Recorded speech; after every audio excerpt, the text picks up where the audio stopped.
Hi, everyone, and thank you for joining us for today's webcast. I'm Chris Hannay, business reporter at the Globe and Mail, and I'm pleased to be your moderator today. Before we get started, I'd like to acknowledge that the Globe and Mail's headquarters is situated on the traditional territory of the Mississaugas of the Credit, the Anishinaabe, the Chippewa, the Haudenosaunee, and the Wendat people. My colleagues and I are grateful for the opportunity to live and work on this land. Family dynamics can often play an influential role when a first-generation owner does succession planning. During the process of planning and executing business and wealth transitions, tensions often arise around trust, involvement, and legacy.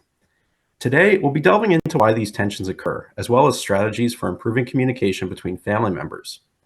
During the last 10 minutes of the panel, we'll be answering audience questions. If you have any questions for our panelists, please type them in the virtual Q&A box. On behalf of the Globe and Mail, I'd like to recognize Richter for supporting today's events. All right, I'd like to introduce our panelists today. First, we have Sarah Burrows, who's an assistant professor at the Smith School of Business at Queen's University. Bill McLean is a partner at Richter. Aaron Stevens is the director and founder of Nature's Path Organic Foods. And Naeem M. Ali is the CEO of SM2 Capital Partners. Welcome, everyone. Thank you for joining us today. Thank you. All right, so I'd like to get started just by hearing a bit about each of you. So we'll go one by one. If you could tell us a bit about yourself as it relates to the topic today. Shall I start? Yes, Sarah, if you could start. Sure. So hi, everyone. I'm Sarah. I'm an assistant professor of entrepreneurship at Smith School of Business. I study entrepreneurship in the context of families because families really are the drivers of repeated acts of entrepreneurial activity. So a lot of my research focuses on how family dynamics, whether it be parenting, communication, or cohesion, influences the management of the firm and succession across generations. And I'm delighted to be here today. Thanks, Bill. Hi, everybody. I'm Bill McLean. I lead the business family transitions group at Richter. I have been involved in working with families and private business owners for close to 15 years now. Prior to that, I ran a few companies in Canada and the United States. I focus directly on helping families resolve their biggest transition challenges as a part of the Richter Business Family Office, which 700 plus people work with families and private businesses. And like Sarah, I'm thrilled to be here. Great. Aaron? Yes, thank you. My career in business began back in 1967 with $7 and built a legacy company and brand. And we wanted to always keep this business in the hands of our family. And we've had hundreds of offers to sell out our business over the years. But we wanted to pass this on to the next generation. We always felt that we were doing this, my wife and I, for our children. My wife has been my equal partner in everything in the business, and we have exchanged roles as CEOs in the company over the years. And we're very proud that we now have a granddaughter who is active in the business. Our son is now the president, and daughter Jyoti is vice president. So along with a professional team of managers and executives. So we have about 800 employees, several factories, a couple in Canada and a couple in the US. That's great. And Naeem? Great to be here. Thank you for having me. My name is Naeem Ali, CEO of SM2 Capital. Our businesses are primarily in hospitality, and for me, the attraction of being here really is, around our transition and our journey. Our firm was founded by my father and my uncle, approximately 45 years ago. Today, we run a C-suite with me, the CEO, my brother as the chief investment officer, my first cousin as the chief operating officer, and my CFO is married to a shareholder. So we've had a transition from, founder-led to building out the C-suite. Actually, I remember when I said I wanted to build a C-suite and someone commented that I wanted the fun job or the best job as CEO. And so we've gone through a fantastic journey to transition from founder-led business to a professionally run management team overseeing the portfolio, but it has not been without, certain friction points. So great to be here. All right. Thanks so much for having us. So you can't hear it, but all the viewers are clapping right now to welcome you. All right. So the first question for Sarah. So business owners often don't have a succession plan in place, and this can really lead to communication breakdowns. Why does that happen? Yeah, so I think first and foremost, succession planning in a family business is not just a business decision. It's an emotional journey. And I really want to emphasize the word journey here, because I think a lot of the times we think about succession planning as this like single point in time where the next gen takes over. And that's not the case. There's been years of family experiences and business experiences that ultimately end up influencing that decision. So I'll throw a couple of stats out here because I love a good fact. And so in KPMG's most recent family business survey, estimated that about 70% of family business owners have a formal succession plan in place. About 19% have started a plan but haven't completed it, and the rest have no kind of formal plan in place. And so that leaves a lot of families in a gray area. And then on top of that, if you think about succession rates, where typically about 30% make it from first to second generation, 12% make it from second to third generation, and then 4% from third generation and beyond. And so clearly succession is challenging. And a lot of times people cite this breakdown of trust and communication as the biggest reason where things go wrong. And oftentimes that's because of the psychology behind it. You have the founder who has spent decades building this business that has now become another child, and they are reluctant to step away. And then you also have the successor side where they might feel like they're in the founder's shadow, or they might feel like they're in this family business cage where they don't really have the agency to choose their own path. And so I think it's really important that succession planning needs to start early and really prioritize open conversation, and recognize that this is almost a negotiation where both sides need to have a say of what the vision looks like, what your values are, and how do you want to build the legacy of this family over time. Thank you. Bill, you work with a lot of business owners. What are common challenges you see when it comes to succession planning, and how do family dynamics play into it? Well, I'll just build upon what Sarah has initially called out. And, all of the fellow panelists here before we started the live stream, we were all talking about how take a family, take business. You've got two incredibly emotional things connected together, and you're trying to navigate through a change with that. The observation that I've seen, and I think it's human nature, and it's in fact what a lot of us do in our families, whether we own businesses or not, that there's a lot of avoidance that can happen. Imagine you built up a business for decades and it's been your blood, sweat, and tears, as Sarah said, it's your child as well on top of your family.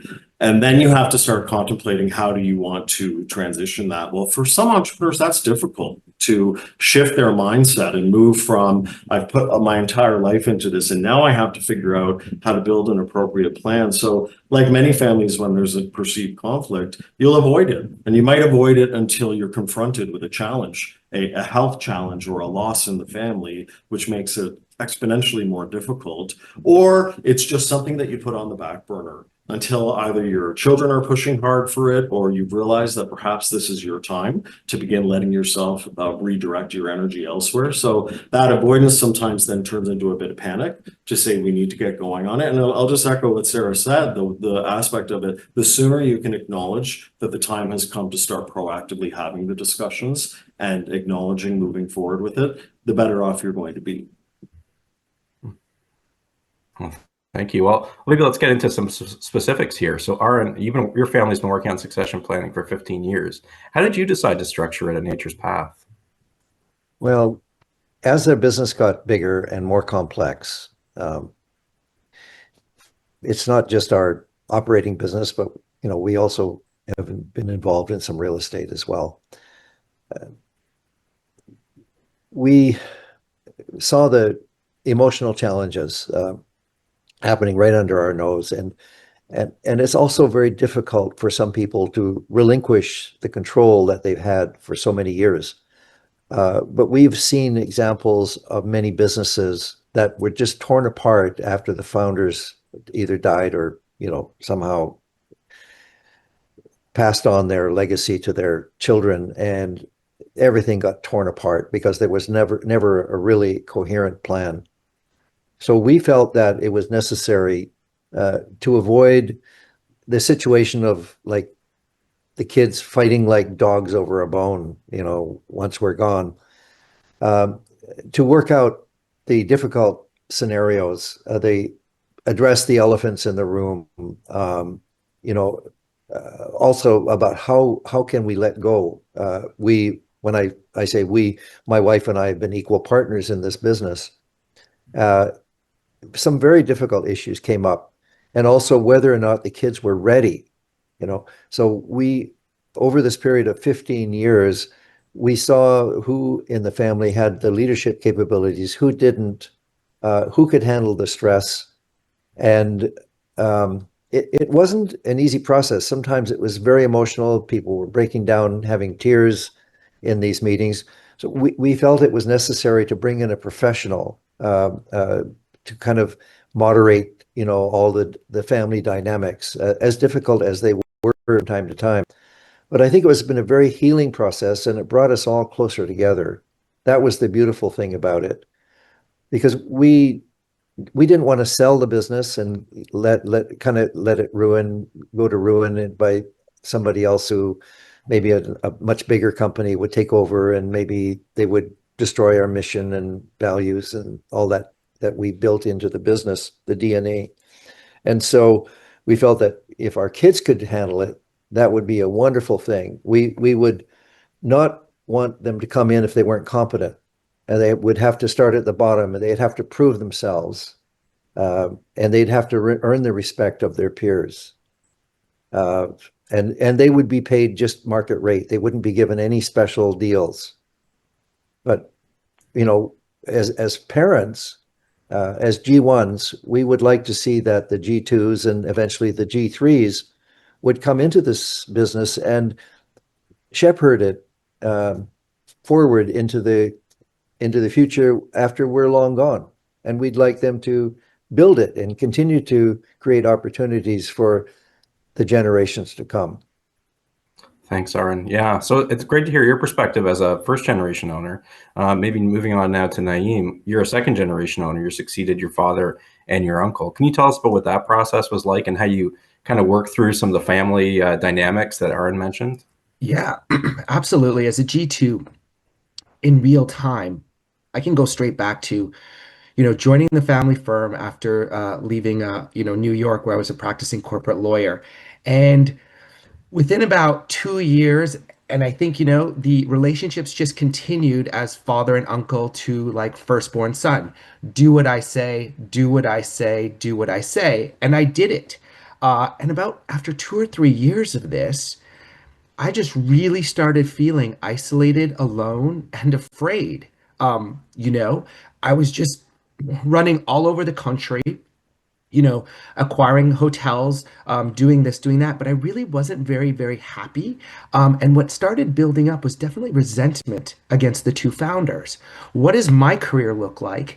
How can I put a stamp on this firm? And what can I build here?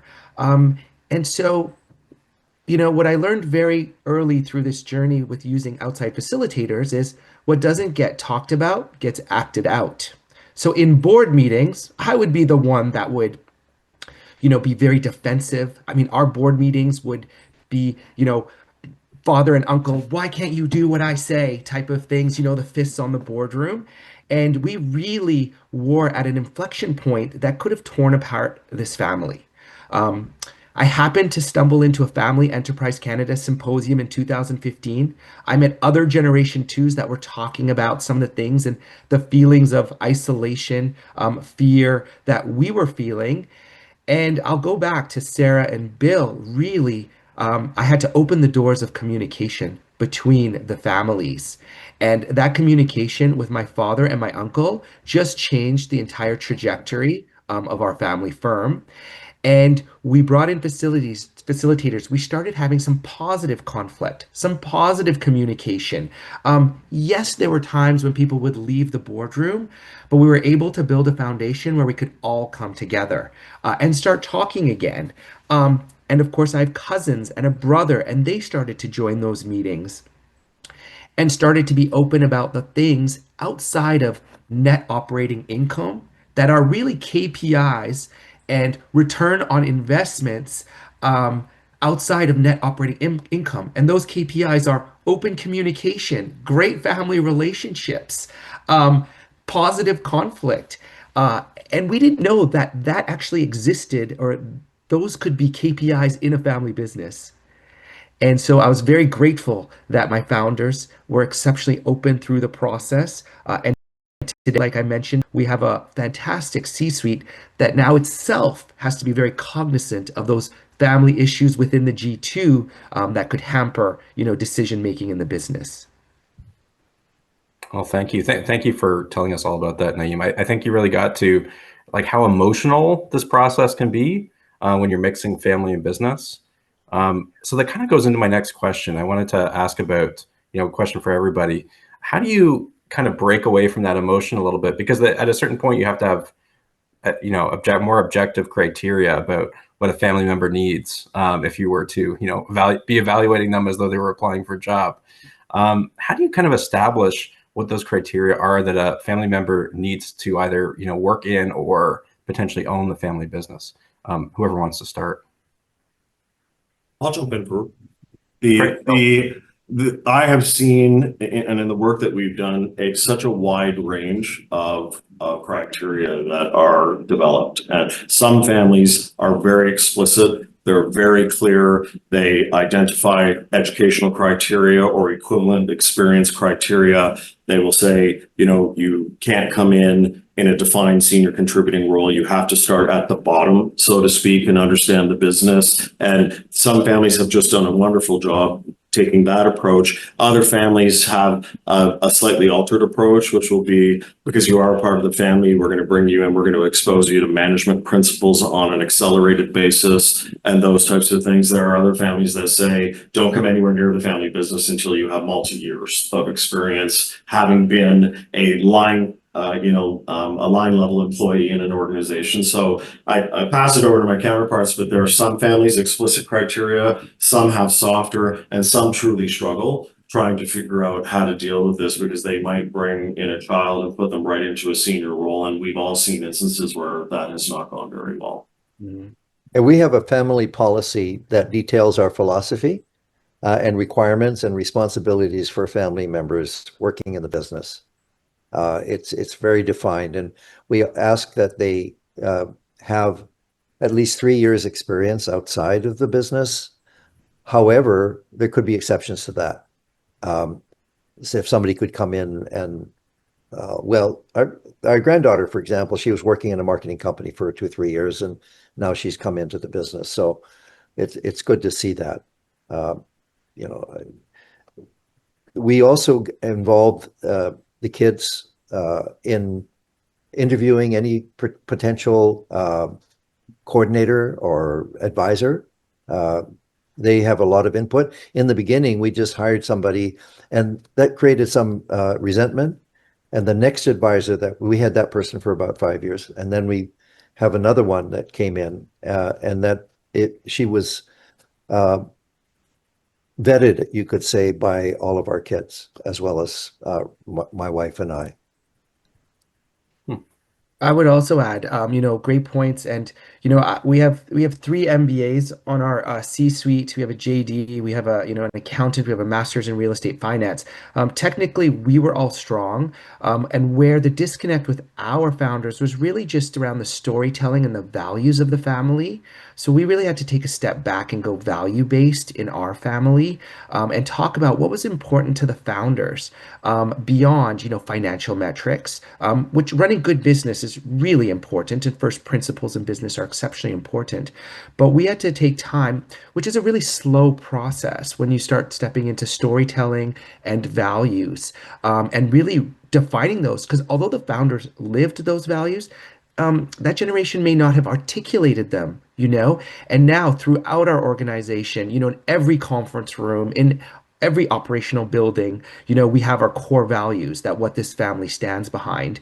And the G2, was a part of building that that just articulating that. So we ourselves are connected to the values of the organization, which inherently tie us to our founders, which, super special. It bridges the aspect of business and emotion. And our staff, our incredible staff are exceptionally, through difficult times, have really tied themselves and believed in our core values, which we have tried to over communicate as, C-suite and throughout the organization. Yeah, values are really, really important.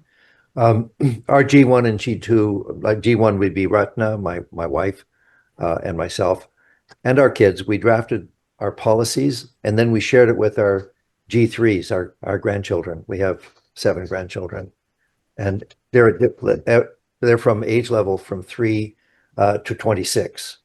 And so when you're with little kids, little ones, you have a different voice, of course. But as they get older, you treat them exactly as adults. And for the younger ones, you have to make it fun. And they just are so thrilled, especially when you give them some responsibility or a task. They just take to it like ducks to water.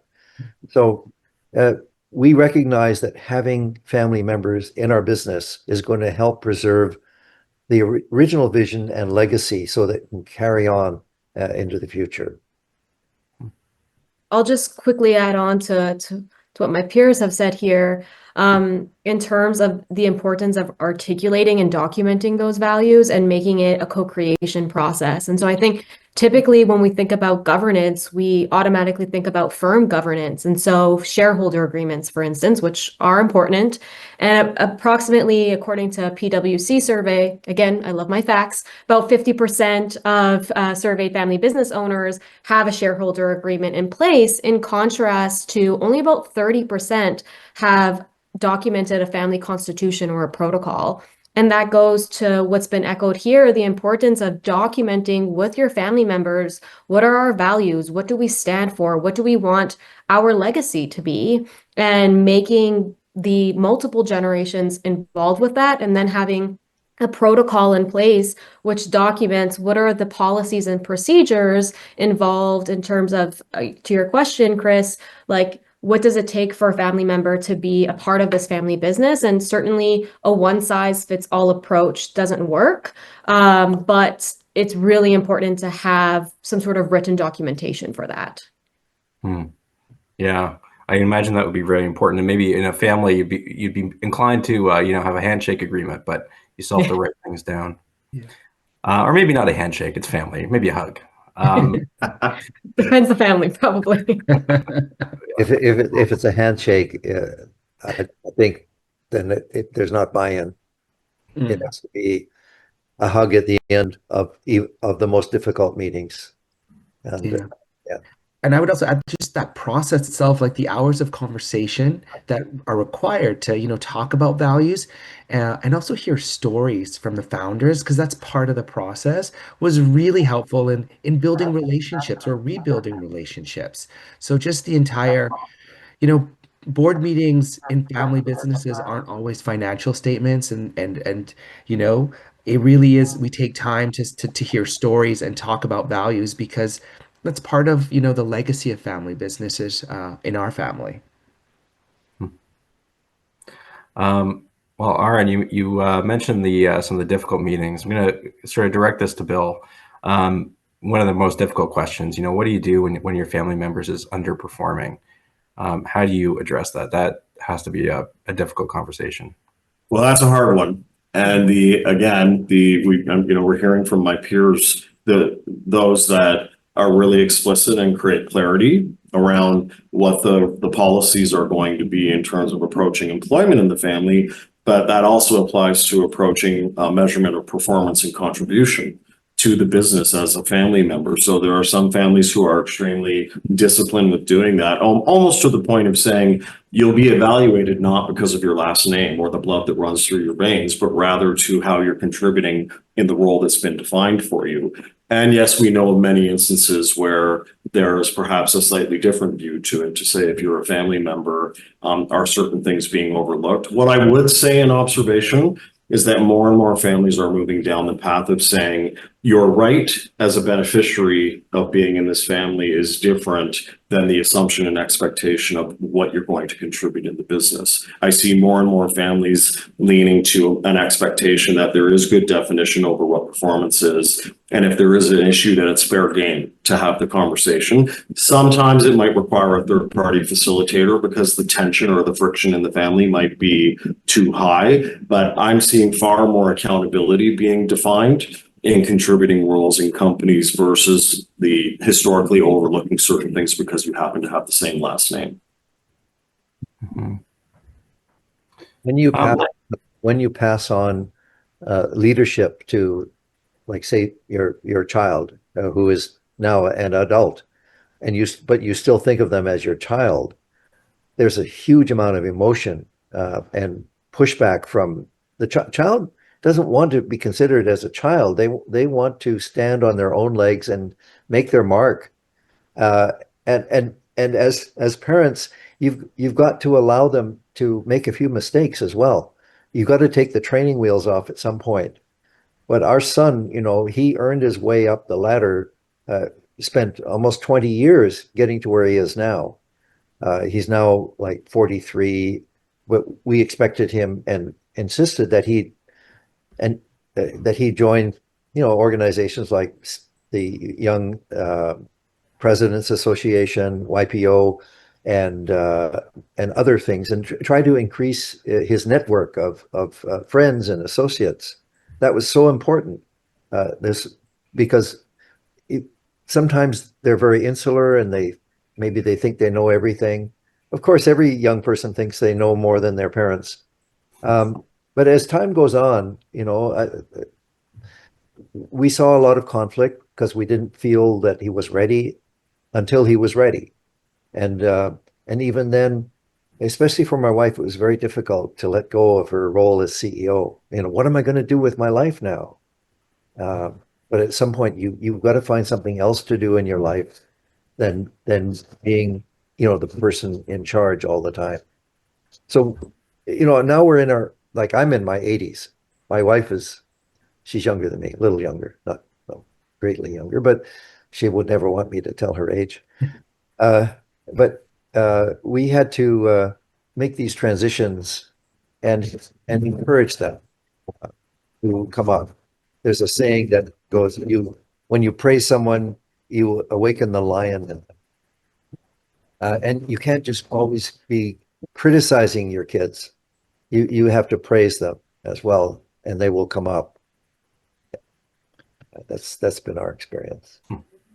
Yeah, if I could add on to that is real time. In real time, when I had talked to the founders about establishing a C-suite to manage a company that now had 500 people, the founders were managing it like incredible entrepreneurs that they were, in every Tuesday board meetings, which was an operational board meeting. We really didn't have divisions and departments. And when I started bringing that to them, that my uncle, my father, like, we need a CEO. We need to, what you guys will just do what we do.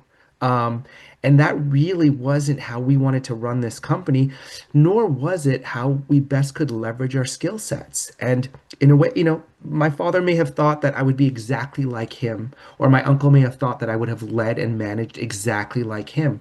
Well, I had my own experiences, and I wanted, to Aaron's point earlier, the autonomy to be able to lead and run a company how I wanted to do it. And so when the next generation came together, we drafted job descriptions around what we felt were, our best strengths and the roles that we could be. Now, we did bring in an outside facilitator because we weren't, although I had outwardly said I would like to have been, I want to be the CEO. I didn't want to just assume that nobody else wanted that role. So we brought in an outside facilitator where we all drafted our related job descriptions and our role and responsibilities and why we wanted them. And that facilitator helped us, really focus on, the needs, hopes, and concerns of the business and the needs, hopes, and concerns of the family. And so that was very helpful for us to then divide the responsibilities in the C-suite, which ultimately, resulted in now a C-suite that's made of family that has to have different conversations, and then as well allowed a business to grow and flourish under a C-suite. So we were very excited about that, and we were very supported by the founders. It was definitely new to them, because two brothers could always run and make decisions quite evenly, and things always worked out. But all of a sudden, you have four very highly ambitious next generation, and so we needed that structure and governance in place.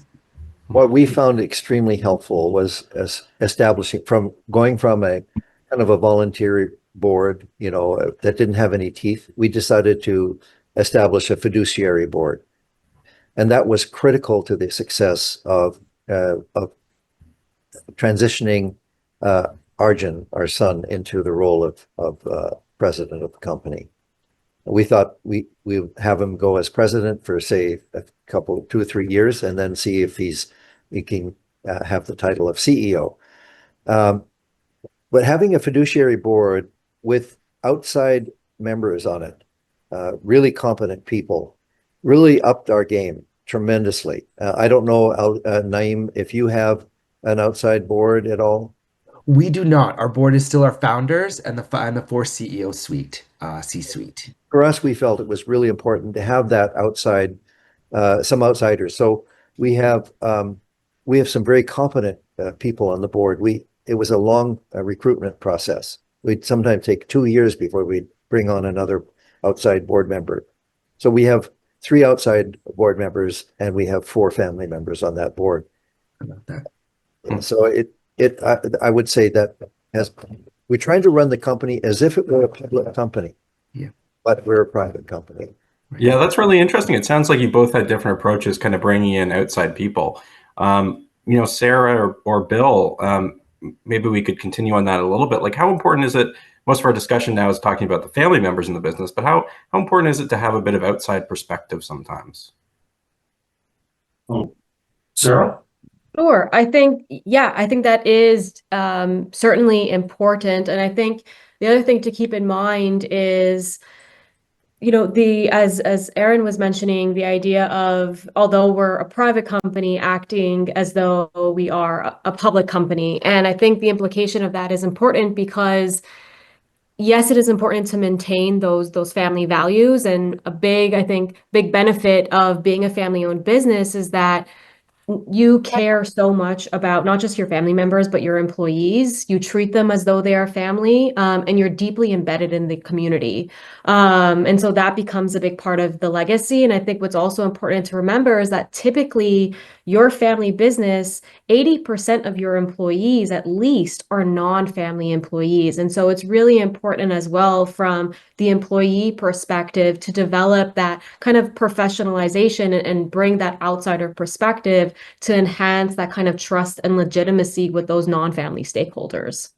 Yeah, and I would just build on it to say it also depends where you are in your family business journey, because depending on if you've built a business and the business has moved more from an entrepreneurial stage to it's diversifying or it's amassing more of a presence over time, or it's transitioned into the next generation, time may come to say it's time for us to bring in some additional outside perspective to challenge us. There are other families who will say we're going to hold it tight for a period of time until we're ready to go and seek that outside experience. But to Aaron's point, I would say very much there's a great many organizations that are now starting to acknowledge that third-party independent viewpoints that come in and challenge the family business in their thinking, and it augments skill gaps or competency gaps that might not be there within the family business leadership. You're seeing more and more that companies are electing to do this because of the value that those third parties bring to the table.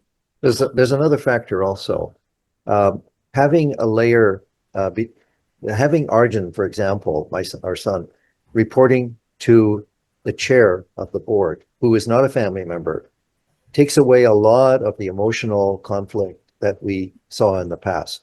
So in that way, it's been very effective. It's been very, very helpful, and it's made our life immeasurably more peaceful. So there are guidelines. Also, there are spending limits that that the new president, who happens to be our son, he's been in that role now for a couple of years. He's doing a fantastic job.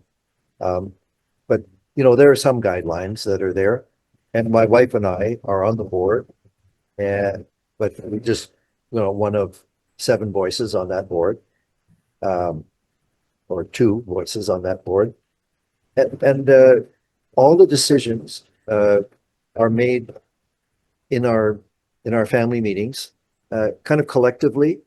And if there's a conflict, then we will address that conflict and work it out, work through it, and then come out in the end stronger. We felt that it's important that we involve our kids in the decisions, and then they own them. You might, if you have to convince them to come around to your opinion, it's important that they own that. Yeah. But invariably, it's a collective decision at the end. And one thing I would add, especially to what Bill was, saying about outside advisors, is, we didn't know, and many of my family didn't know what it takes to be a good board member or a good shareholder, because we had entrepreneurs that were very operationally focused. And, that was really the discussions and the initial conversations we used to have. But to bring in outsiders to teach us about how to become a good board member, what does a good agenda look like? What does a good chairperson do? And although I've mentioned my C-suite, we have 2 strong, powerful women in our family who aren't participating in the operations of the business, but are shareholders of the business. And how do we report to them? I love the comment about, reporting like a public company to our shareholders. And then the question was, how do they become good shareholders? Because, at this stage in their career, they weren't going to come work for the business, nor did they want to. But we really needed outside help as part of that training and learning journey, to learn. And myself, I mean, do I want to be CEO forever? I see the next iteration, and my training and learning to be, how do I become the best executive chairman or chair of the board, ultimately? Nothing is forever, Nothing is free. Absolutely. except what is forever. Yeah, so a lot of what we've been talking to is related to parenting. It's sort of blurring some lines. I sort of, when I hear you talk sometimes about this, Aaron, it makes me think of, we're talking with my own kids and trying to, what are the ways that I can instill life lessons to them? Sarah, I wonder whether you could talk a little bit about that. Like, how do parenting, different kinds of parenting styles, kind of play into this? I wish I could talk about this all day. It's one of my favorite topics. But yeah, I think typically we might not associate like parenting style with succession planning, but ultimately it does play a huge impact. And I think in the context of family businesses, parents aren't just parents. They're your mentors. They're likely your boss at some point in time, and hopefully they're role models for what good leadership looks like. And so the way you parent that next generation, beginning at a very young age in the living room, does really influence how that next generation feels emotionally connected to the business, whether or not they decide to want to take it over, and whether they even have the confidence in themselves to feel like they can step in and take it over. And so there's been a lot of research looking at the effectiveness of different parenting styles and how that not only influences generally who you become as an adult, but specifically what that means in the context of family businesses. And so For instance, one of the most effective approaches to parenting is known as an authoritative parenting style, not to be confused with authoritarian. So authoritative essentially is where you set clear guidelines and boundaries for your kids, but you're there to offer them, emotional support. And so, like Erin mentioned, giving guidelines to their children, but at the same time, recognizing that they need to make their own mistakes along the way, but being there for them to support them through that. And so that type of parenting, what that shows is kids, when they grow up, they have overall better psychological well-being. They have, it fosters entrepreneurial skills and independence, and they feel like they have the confidence and the responsibility to take over the family firm. And there's been studies that have actually linked that to then how do employees respond to that type of successor? And those employees tend to respond very favorably to that in terms of the kind of their willingness to engage in what is known as organizational citizenship behavior. So essentially the willingness to help out other employees. So it really fosters a strong family culture. In contrast, parenting known as permissive style, essentially you don't really set boundaries for your kids, but you offer them a lot of love and support. This oftentimes leads to entitlement. And so in the popular media, we've been seeing this as Nepo babies, right? The idea where the next gen feels like I am entitled to this. And they haven't necessarily gone out and got the relevant education, and they might not have the relevant skill set. And we know that that can actually lead to really toxic behaviors in the family business. And ultimately, there's that adage from shirt sleeves to shirt sleeves in 3 generations. That goes back to that entitlement where you feel as though this belongs to you and you're not doing what it takes to really kind of steward the business into the next generation. And so I would say if we're serious about preparing kind of future leaders, yes, succession planning is important, but also keeping in mind the type of parenting and mentoring that equips that next generation to enter into that position with purpose and allow them to be their authentic selves. I think it's important not to be the permissive parents, that you need to set guidelines. I think you need to instill in your kids and your company sense of what is right or wrong. And say, oh, it's all subjective, but there are certain values that are fundamental to humanity, which are good behaviors and bad behaviors. I think it's important that we try to instill not only in our kids, but in ourselves, some, basic instinct of right and wrong. And not necessarily in a religious sense. The other thing I wanted to say is that our business has always been very mission oriented. We want to leave the earth better than we found it. We want to provide good, wholesome food that doesn't contain any poisons or pesticides or genetically modified materials. And we want to ensure that our kids and our grandkids also share that passion, for good food, wholesome food, healthy lifestyle, live well and live long. And if they didn't have that passion, why should they be involved in the business? Otherwise, it's just a job. You get a job anywhere. And we want kids that, they're well educated. But, I myself don't have a lot of formal education, although I have received a couple of honorary doctorate degrees. But it's important, I think, that they get a good education and they get some outside experience and they bring what they learn into the company and they add their value to the overall value of the business. And by value, I don't mean necessarily monetary value, but character value. And each individual is unique, and we have to foster that. As parents, we're going to make mistakes in parenting or even in our business or whatever. Sometimes we misjudge our kids. The kids will also make mistakes. That's a given. But if you have them, if they have a good sense of values of, the golden rule, do unto others as you would have them do unto you, then I think you have a great chance of succeeding in your transition from generation to generation. Thank you. We have some really good questions coming in from viewers right now, so I think I'm going to start opening those up. Maybe first question I could direct to Bill.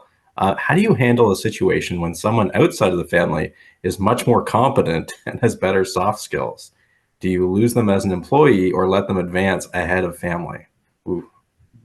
Well, that's just as complicated as the underperforming family member, but I would say again, often it is about where is that business in its entire journey.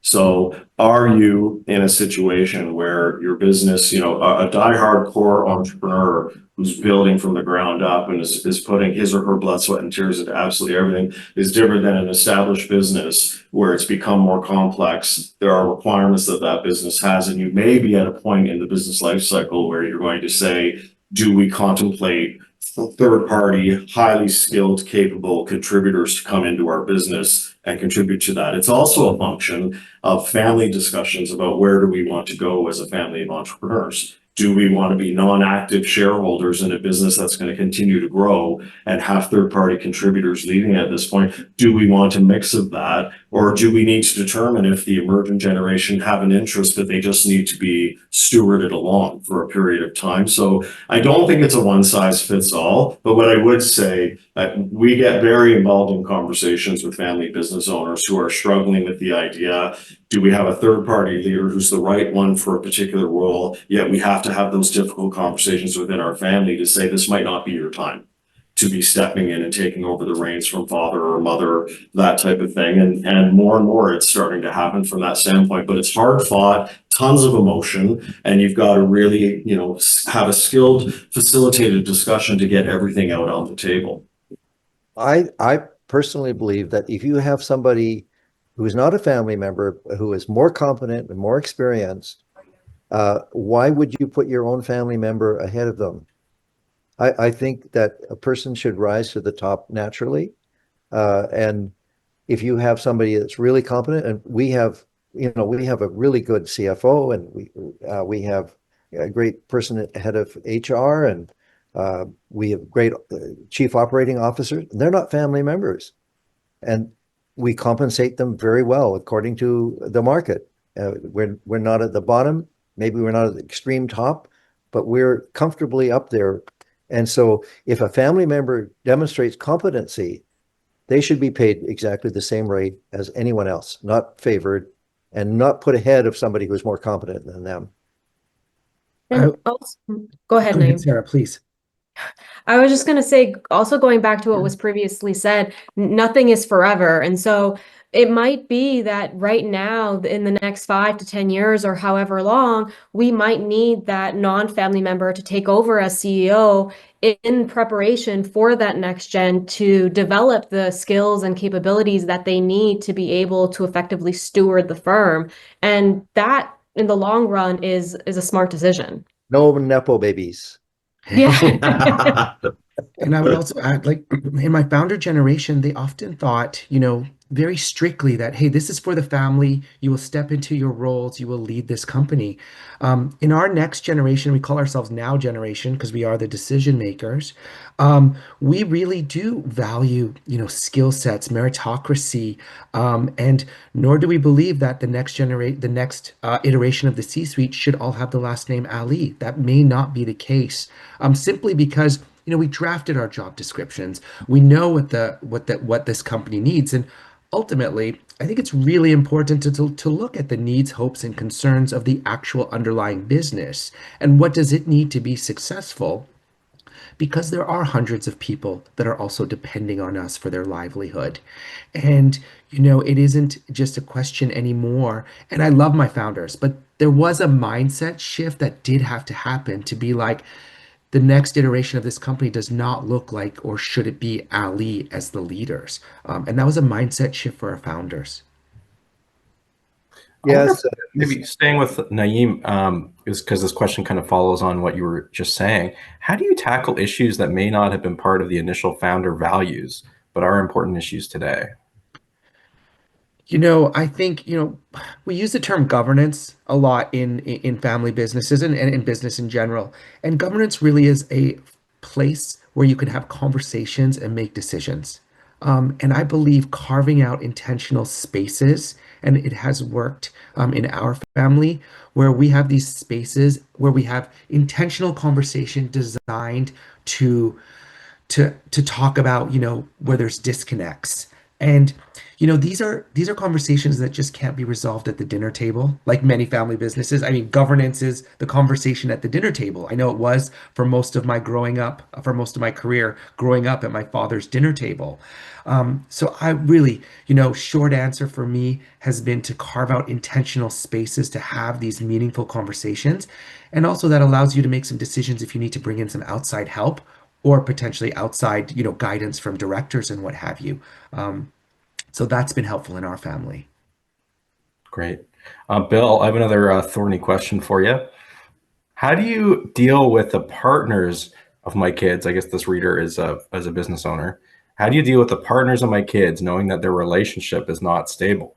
I'm talking about company share sales with my kids, and this is a concern. You're sliding all of these at me. Of course, I've got counterparts here we can jump right into, but the significant other aspect, and these discussions happen all the time to say, who am I bringing to the table for the dialogue? And again, I'm simply going to say first, you get every permutation of this in families. Some families say it's bloodline only. Bloodline sits at the table. We often have discussions to say, well, you might be saying it's bloodline, but that person is the mother or father of your grandchildren as well, right? And they have a stake in certain things. When there are relationship issues, we always lean to say, if you are uncomfortable, you need to engage in dialogue with your family to say there are some things that we want to talk about and we would like to entrust it into a conversation. At this point in time, though, I am always calling out to say, it is highly likely and to be expected that your child may go and speak to his or her significant other and have dialogue with them. So you want to be very clear about what the ground rules are that you are utilizing for this. And if it requires individual conversations between a parent and a child to say, for this reason, we're uncomfortable about this, we'd like to discuss this ahead of time, those conversations are often avoided. That one-to-one, it does not happen sometimes. So again, there is not one formula for this, but the more open you are in discussion about what you are trying to maintain as confidence within your family, the better shot you're going to have at people either agreeing or saying, this is not the right time for me to be a part of this conversation. Because of the high rate of divorce in this present society, we've decided to keep it bloodline. And it'll be our children, and then it'll be their children. And also another thing is that we have mandatory quarterly meetings with the family, and if you don't show up, you don't get a dividend.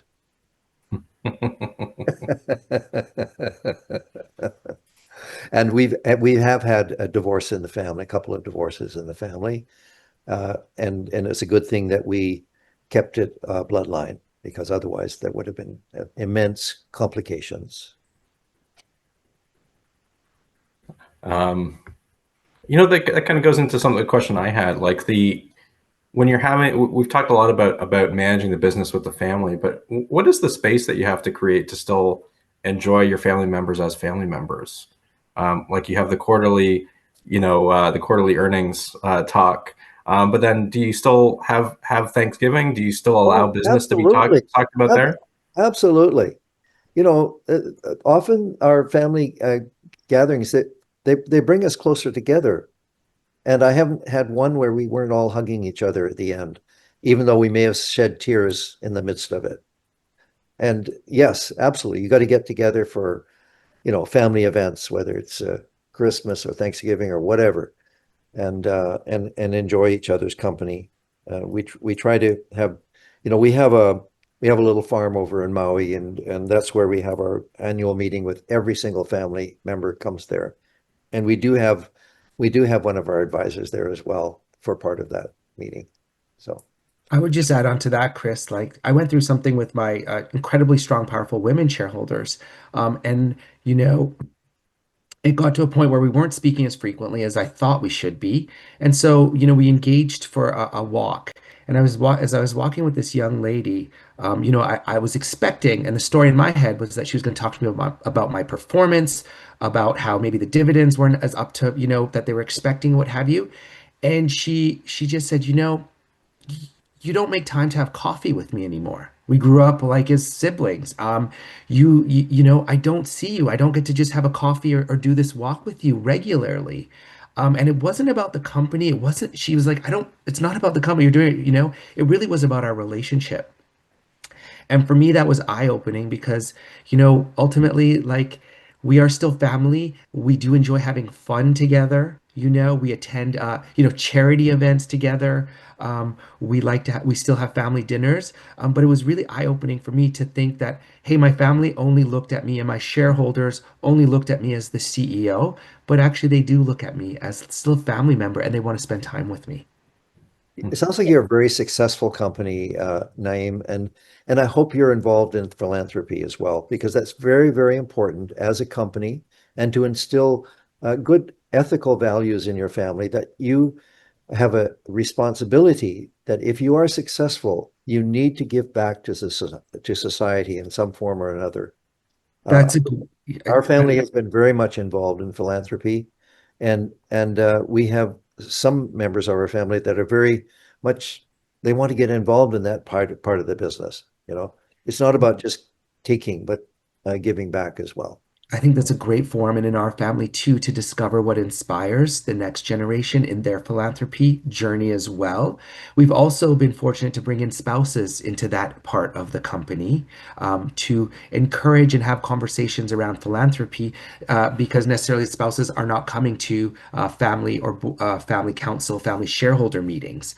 So I agree, Aaron, philanthropy is a fantastic space to have conversations. And even with our 8-year-old and 6-year-old, for us, it's really important to start having those discussions around philanthropy and the purpose of wealth very early on around with them, given the family that they're born into. And you can't take it with you. As our old friend, he was a very good friend, Joe Siegel, very successful entrepreneur and philanthropist. Uh, he said to me, Aaron, it's always better to give with a warm hand than a cold hand. Love that. We're closing in at the end of the time. I just want to squeeze in one more question if I can. A great question from a reader. Assuming you are fortunate to see your company survive through generation 2, 3, and beyond, and the family is now much larger, a more direct succession may be less feasible. How do you manage family involvement when there are potentially dozens of candidates contending? Does the sheer volume of family lead to an inevitable implosion or consolidation of ownership? I wonder if Bill or Sarah, if you want to take this one on. I'll quickly comment.